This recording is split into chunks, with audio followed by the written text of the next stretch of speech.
Hello everyone. Okay, so today's video, what we're going to be looking at is imbalances, clean candles, and fair value gaps. These are all pretty much the same thing. It's just there's some slight differences. I'm going to cover across what my interpretation of them all and how I treat them, but essentially they're all the same thing. It's just there's a lot of terms been flying around, and they, from all my mentors that I've had, a lot of them will say the same. They're looking at the same things. There's just different names on them all. So I just included all of them: imbalances, clean candles, and fair value gaps. But what I'm going to be looking at is just sort of give an explanation of what they are, what I look at, and then how I would incorporate them into my trade plan. Okay, so I'm going to stick on the charts for now, and then I'm going to go in just sort of, I'll annotate and show you some things. But essentially, what we can say, like the way a candle forms, as you can see, the vast majority of these candles will have a top wick and a bottom wick. Okay, sometimes they're a bit longer than others, other times they're a little bit smaller, and sometimes they're different sizes in comparison to the candle body, and that's usually indicative of how much volume there was in that specific candle. So like a candle that's looking like over one of these ones, you can see that this like created a top wick and a bottom wick, and there was basically zero body on that, so there wasn't a lot of volume inside of that candle. Now this will happen on all different time frames. Currently I've got it on a 30-minute time frame. So this one here was a 30 minutes where price didn't really do a lot of things. It could have just picked up orders, generated, but there was no real direction from that in terms of like, was it a bullish candle or a bearish candle? It just sat orders. It was more like a little bit of a range. When we look at imbalances, they can be indicative of a large amount of volume.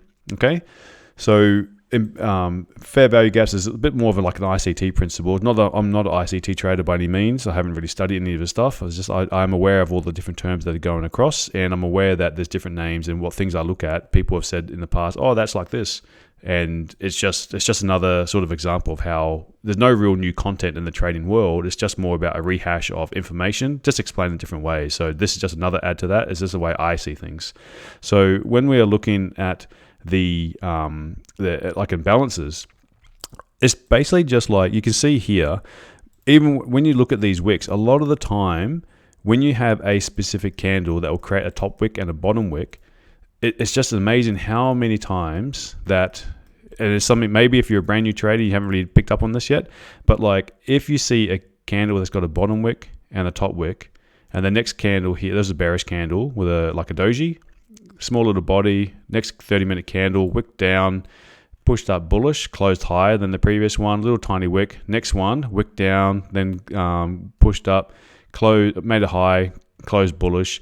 But look at how usually the candle, the wicks are usually around the same point, and that will happen a lot of the time.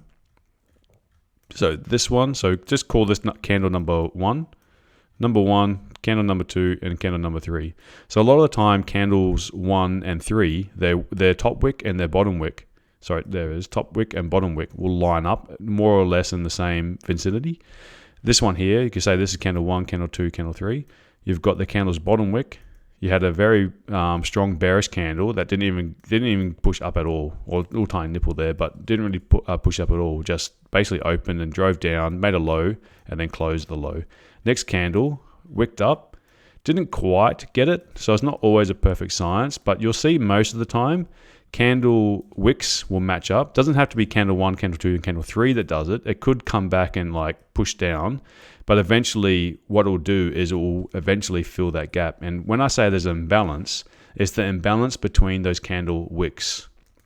So what we have here is just a little tiny imbalance. And a lot of the time, well, they will always eventually be filled.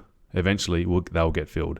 So you see here, there was a little imbalance from this candle bearish, made a little bottom wick. Next one, it made a little tiny top wick and pushed down. And if we were just looking at price, say we're only looking at price and this is all we could see, then what would have happened is we've got an imbalance there. Hold a second, let me just get the right colors. So that's the imbalance. So eventually we're going to be thinking that this imbalance should be filled. So when is it going to get filled? Not there, not there, Now that candle there filled that imbalance. Now, this is not necessarily about how we're going to trade it, but what I am looking at is that all of these are going to form a step-by-step in my playbook and what I'm looking for and how I use them, okay? So as part of the price action series, and this is something that you should be looking at and looking at, because it can not just necessarily act as a way you enter into a trade, but it can look at ways that you look at targeting potential like profit targets and when you can move your stop losses, etc., and sort of just judging how much volume there was in that candle. Like we can see, if a candle like this one pushed up so strongly, creating this imbalance, that there was a catalyst somewhere in here, and maybe we don't really see this on this specific time frame, but we could probably look at lower time frames, and then in those lower time frames we could see maybe where the candle was that then led to this imbalance, so that next time it comes down to, say there was something inside of this wick on a lower time frame, there's probably a good chance that you're going to have a reaction off it again. Okay, so an imbalance, simply put, is when the wicks haven't lined up. Okay, like that. And then eventually this imbalance is going to be filled. When you're talking about clean candles just, it's the same basic thing, is that if this was a push up, this was a clean candle in the sense that there was nothing inside of this candle that if price was able to start breaking back into it, so many times you'll see, if you have a large voluminous candle like this, eventually there's going to be on the, like to the right hand side, there's going to be a very similar candle that will eventually come down and replicate this candle. So we can see like price pushed up really strongly, then came down really, really quickly. Now, eventually this whole candle, when it's left this imbalance, is going to be refilled. And likely, when over time, doesn't have to happen today, doesn't have to happen in the next couple candles, but eventually, if it gets to a specific area, we're going to often see something that's a similar candle to the right of it. Same thing is that if we see where we get a lot of candles bunching together, like we can say that this whole area, price tended to range inside that area. So there's a very high probability that when price gets into this sort of price, that it's going to do something very similar. And you get a lot of candle bodies and wicks. This price it just seems to get trapped in range inside of these areas. But when you have candles that are strong and pushing up, it's just a clean looking candle. So then you can have a clean looking candle that will eventually come back and refill this area. We've got to go a long way here, but so if we actually go back and have a look at some other little areas that are similar, price pushes up, okay, very clean candle. This candle just pushed up massively. What we've done is we've left a imbalance. That imbalance would have been from this wick, that wick to that wick. That's how I do it. Now you can see price sort of pushed down, tried to fill that imbalance. It's come across and like you've got a lot of little factors. So this is just specifically on clean candles and imbalances. But we can see that this was a resistance, and we can see that price wicked into it a few times, eventually like rejecting it. And eventually once it starts breaking, we get a clean looking candle that comes back through that area and sort of fills that same range. Like it's a very similar size to that one. When fair value gaps, same as imbalances. Clean candles is just like if you've got a clean candle up, there's likely to have a clean candle down at some stage. And imbalances is purely like I like to see these wicks match up. And then when we do get an imbalance, then that's going to become a point of interest that I'm looking at. So I'll just move over to the right, and then just to reinforce what I was talking about. If a candle, this is the bullish example. I usually just give bullish examples. I don't know why, but I just usually do. But if this is a bullish candle, leaves a top wick and a bottom wick, and the next candle here has wicked down and then pushed up. Next candle, efficient price movement would be if it does something like this. Whereas we've got candle wicks matching up. When you've got an imbalance, it's when price has pushed up. Next one has wicked down, gone really strongly up, and then the next candle's done a little wick down and then pushed up. To me then, price has left a imbalance.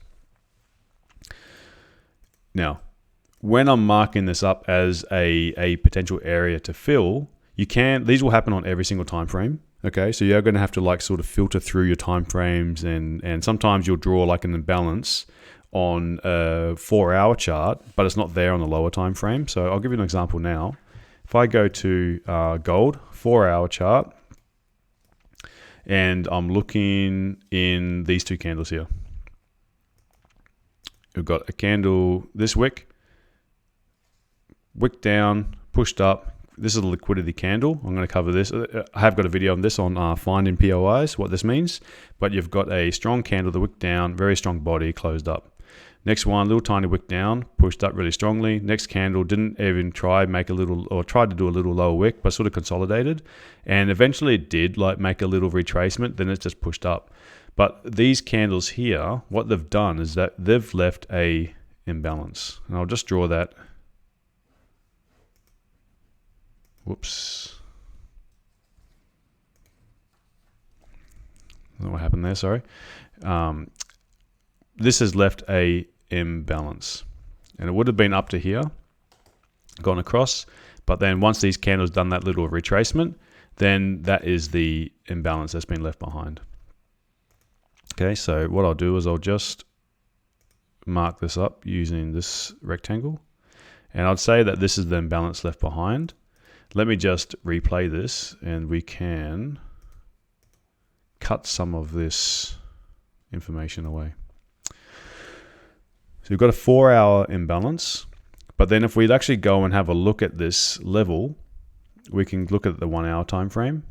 We've got an imbalance still. We can refine it possibly a little bit more. The more you refine it, the less likely it is to be hit, and you're probably not going to be doing it very consistently when you're doing all these different ones. So way I look at it is that I'm interested that this is a imbalance, and that price comes back down to it. There's a very good chance that price can fill it. You can see that price has moved pretty efficiently through here, where all like these wicks, this wicks, they're like this wick here and these wicks here. Like there's only a little tiny imbalance here. If we go down to say the 30-minute time frame, you're going to start finding more imbalances. You can see that I could probably refine this now up a little bit more and breathe this one a little bit lower, such as like this. And then if I go down to say the 15-minute time frame, now I don't really have an imbalance anymore. You can see that basically all the wicks have matched up. So then what are you going to do? You're going to say that now there's no imbalance? Or is there going to be a imbalance left over by the 4-hour? Because you can say on the 15-minute there wasn't an imbalance, but the 30-minute there is. And then when we go to the 4-hour time frame, again, you're going to say, well, that imbalance now looks a little bit odd. That you've got just it's sort of in the middle of nowhere now. So the way I look at it, what I usually do is I'll look at this and I'll say there's an imbalance here on the 4-hour chart. And the higher time frame, gold loves higher time frames. So I will mark higher time frame points of interest on my chart.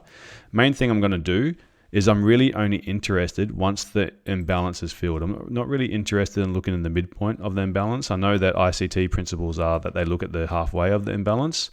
I'm usually just looking at, I'm only really interested to see that it's filled completely. In my eyes, that's where you get the better reactions from. So if I had an imbalance here, I could mark a rectangle here and I could just simply put in here that it was an H4 imbalance, something like that, and then drag it across. But usually what I'll do is I'll just mark the bottom of it. I'll say this was the bottom of the imbalance, and I'll remove that. And I'll say this is a point of interest because it was, once price gets down here and closes this imbalance, we could potentially have reactions from here. Now, I don't just buy it by itself. I don't just buy without confirmations. I need to look for confirmations. So I need to look for like liquidity grabs, dojis, change of break of structure, or just something happen here. But this just becomes a point of interest. I'm very aware that this wick, this high of this candle could doesn't have to, it could pose problems. So I haven't really cherry picked anything. We'll just see like once a price reaches it, does it have a reaction? So this is a 5-minute chart. Let's just skip forward these candles. Let's just look at what happens once it approaches it. Nothing really on that. Price sort of hangs around there a little bit, but what it does is hovering around this level. Now that was just one sort of example of it and like how I'd mark it up. But when you line this up with a confluence of things, like when we have, when we start looking at these lower time frames as well, that you can often, very, very often, there we go. Let's remove this. Let's go to future points. When we're looking inside on lower time frames, say that once price sort of wicks down here, you can see price push down, and before this candle, replay. Oops, missed that one. When this candle wicked up, broke down, little wick down, came back up, and this candle no top wick and pushed down. This has also led to an imbalance on its own accord. So once you had a candle like this, I actually really am interested in the whole wick of this candle. So that would be ideally where I'm looking for price to come down to. And as it's coming down, you can see there's two clean candles up. So it's very likely you can have clean candles filling this whole range. So this imbalance here, now that price has sort of filled this area, and there was no reaction from it, that means there was still no trade. But it's just showing that this is how price moves. Price now has left this wick behind. This is an imbalance to be filled. Next candle fills that wick, rejects down. Next one eventually fills these clean candles. It's amazing how you see two clean candles up, and then once it sort of gets into this zone, it's actually very easy for price to push down back into this region, and clean candles have just replicated it. Once you see a clean candle on the left, you'll see a clean candle on the right. You can see the same sort of thing. This candle here, nice strong clean candle, very similar to have a clean candle or a very similar looking candle next to it. If we had looked at price inside of here, we go to like let's go to the lower time frames. Let's go down all the way down to 5 minute. When we get into this little area, you can see that let me just replay some of this. If price was coming down to a reaction area, this is the 4-hour wick. Okay, so if we go to the left, this price action here was just the 4-hour wick of the liquidity candle. Price has pushed down, and if you like this area as a potential buy because you have a liquidity candle here, and it's very similar typical that we can retest liquidity candles, wicks, price has pushed down impulsively, and we've left an imbalance. Okay, so we've left an imbalance here. So there's a very good chance that if we are going to be getting reactions from here, that if price can form a support, start breaking above it, and start breaking into this rectangle, it's not going to have much difficulty getting to the top of that imbalance. So if you were looking for price to push back up from, it'll likely go to the imbalance. So this could be a way of just setting targets when you're looking for a trade. And if you're actually looking for a point of interest, like why would you be looking to take a sell anywhere inside of this imbalance? This is the one thing I won't do. If I have a clean candle, this is a black clean candle down, and I've got an imbalance inside of here, and I'm looking to take a sell, I generally won't be looking, if it was a trend, I won't be looking to take sells once I'm inside this balance, because most of the time it'll refill that whole imbalance. It'll come down. I'm missing one candle here, so let's just say the wick was here, and this was the imbalance.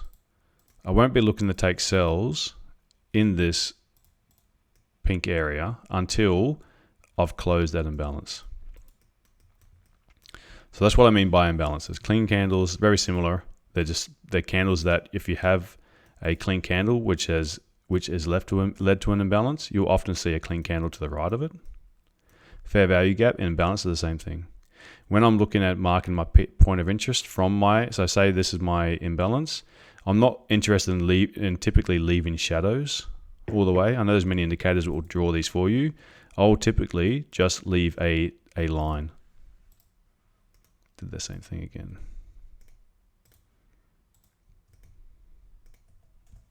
I'll typically just leave a line at the top of that imbalance. Okay, so short video, just going to keep these fairly quick, but that's my take on imbalances, clean candles, fair value gaps. And there's going to be other videos in the series that are going to be blending these together into bringing all the different concepts that I'm covering. And thanks for watching, thanks for your time, and I'll see you later.